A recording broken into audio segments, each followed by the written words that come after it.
Assalamualaikum warahmatullahi wabarakatuh.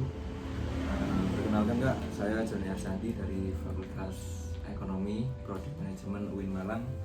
Izin untuk mewawancarai Kakak perihal tugas dari manajemen strategi tentang strategi bisnis yang Kakak jalankan. Sebelumnya dengan Kakak siapa? Saya Agnes Wahida Salsabila selaku owner dari Sasacraft Buket and Gift ya, yang berada di wilayah Gondalegi, Kabupaten Malang. Oh ya, sebelumnya dari Sasacraft ini yang produk yang dijual itu apa aja Kak ya? Jadi produk yang kami jual itu bervariasi. Yang paling utama itu adalah buket ya. Buket itu banyak macamnya dan banyak jenisnya, mulai dari buket bunga, buket boneka dan lain-lain. Terus kita juga menyediakan hampers, terus snack explosion box, terus snack tower, sama hantaran pernikahan juga, dan masih banyak lagi sesuai request order. Sebelumnya bisa nggak sih diceritakan bagaimana awal mulanya usaha ini didirikan? Jadi awal mulanya usaha ini didirikan, sebenarnya saya iseng sih Kak. Pas saya wisuda SMA di tahun 2022 itu, saya iseng membuat buket untuk saya sendiri. Terus ibu saya itu menguploadnya di Facebook. Ternyata banyak yang tertarik dengan karya saya. Jadi mereka itu tanya harganya berapa, terus bisa nggak kalau open order seperti itu. Terus saya memberanikan diri untuk membuka usaha ini meskipun dengan modal yang minim dan seadanya. Jadi ya seperti itu mulainya. Alhamdulillahnya sampai sekarang bisnis ini masih berjalan dan semakin dikenal oleh masyarakat Sasacraft ini, begitu. Oh iya. Terus untuk targetnya ini Kak ya?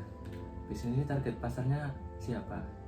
Targetnya yang paling utama sih mahasiswa, pelajar, dan anak-anak muda sih Kak, yang biasanya meminati buket ini adalah kalangan remaja, juga orang tua juga biasanya. Apalagi kalau di musim wisuda itu kan banyak orang tua yang memesankan buket untuk anak-anaknya gitu. Kalau pelajar dan mahasiswa itu pastinya mereka kan mau wisuda gitu kan ya, jadi ya mereka pesen buket itu, begitu. Paling utamanya ya pemuda gitu. Iya, terus selanjutnya mengenai kekuatan dari usaha ini itu apa? Kekuatannya dari usaha ini bisa custom order sih Kak. Jadi customer itu bisa menyesuaikan keinginan mereka. Misalnya dari bentuknya atau isian buketnya atau warna kertasnya itu bisa di custom. Terus mereka juga bisa custom, misalnya Kak mau buket yang seperti ini, jadi kami tuh menerima segala custom dari pelanggan. Terus kami mempertahankan kualitas dan kerapian. Jadi kekuatan dari buket ini tuh rapi dan terjangkau, dan banyak variasi rentang harga yang kami tawarkan. Jadi nggak hanya buket-buket mahal saja yang kami jual, tapi mulai dari yang paling murah itu ada, hingga biasanya itu ada siswa SD pun beli di kita karena ya rentang harganya yang bervariasi seperti itu. Ya. Kalau untuk kelemahannya ada nggak? Ya ada pastinya Kak ya. Kelemahannya sendiri itu kan ini masih apa ya namanya, bisnis saya kan masih kecil ya, masih saya sendiri yang menghandlenya. Jadi yang membuat masih saya sendiri. Kalau ada banyak lonjakan permintaan pesanan dari customer, jadi itu saya sedikit kewalahan gitu karena saya sendiri yang mengerjakannya. Terus masih belum ada toko fisik ya, belum ada toko, jadi kita masih buka di rumah, jadi belum banyak orang yang tahu mengenai usaha kami, usaha saya. Terus masalah supplier juga ya, kelemahannya itu di supplier kan. Saya tuh masih mengandalkan beli di toko online seperti itu. Seharusnya saya mencari toko offline juga sih, karena kan banyaknya banyaknya request, kadang yang mendadak gitu kan, kalau bahannya nggak tersedia itu susah kalau nggak beli di toko offline. Ya itu sih, soalnya kan di toko offline itu banyak yang mahal ya daripada toko online. Iya. Untuk ancamannya Kak? Ancamannya itu kompetitor ya Kak ya pastinya. Kompetitor itu sekarang itu di daerah saya itu sudah banyak bermunculan bisnis buket ini ya, makin banyak orang yang membuka bisnis buket. Jadi itu yang membuat ancaman usaha saya. Terus yang mereka tawarkan juga murah-murah juga, itu yang membuat ancaman saya. Tapi saya menanganinya dengan mempertahankan kualitas saya dan mengikuti tren ya Kak. Misalnya sekarang kan trennya kapitasatin, saya terus mengikuti tren yang saat ini diminati banyak orang itu seperti apa. Kalau dari tren yang ancaman ini termasuk ancaman bukan ya?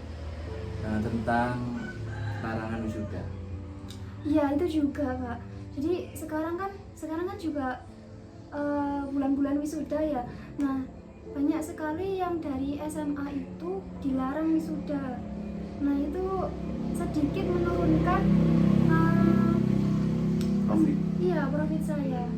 Kemarin itu tahun kemarin itu banyak pesanan dari SMA, tapi sekarang itu yang SMA itu sedikit. Gara-gara ada Ada aturan larangan wisuda itu, terutama di negeri.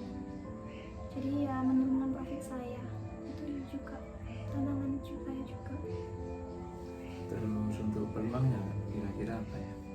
Peluangnya itu soalnya kan buket dan gift ini banyak diminati para pemuda dan segala usia. Jadi ini membuka peluang saya untuk lebih mengembangkan usaha saya. Sekaligus kalau ada misalnya kan banyak, kalau usaha saya ini sudah dikenal masyarakat luas, misalnya di pondok gitu ya, jadi semakin banyak yang pesen gitu, kayak pesanannya itu langsung rombongan kayak gitu ya. Berarti ini usaha dari kakaknya ini memanfaatkan betul adanya teknologi yang saat ini super canggih ini Kak ya? Iya benar sekali Kak.